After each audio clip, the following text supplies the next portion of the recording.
Основниот суд Охрид повтор пат ја потврди пресудата за двојното убиство во мотелот Император. Откако битолска апелација случајот го врати на повторно судење, судиката Билјана Белеска денес повторно одреди доживотен затвор за Бојан Петрески. Единствената забелешка на апелациониот суд беше вештачење на психичката состојба на обвинетиот. Апелациониот суд имаше само една единствена забелешка, а тоа беше да се изготви психијатриско вештачење за обвинетиот.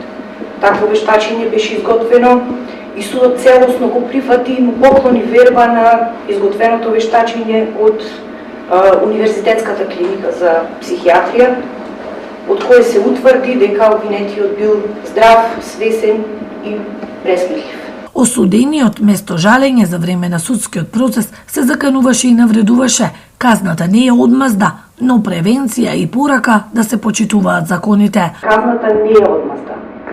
Казната е соодветен општествен одговор, еден вид санкција за стореното дело, за действијата и за предизвиканите последици. Ние сме сведоци на зачестеност на вакви слични кривични дела и се надевам дека со ваквата казнена политика ќе бидат остварени целите на казнувањето. 32 годишниот Петрески во август 2014 година го уби својот поранешен пријател Ромео Ѓузеловски и сопственикот на мотелот Император Васил Ристевски.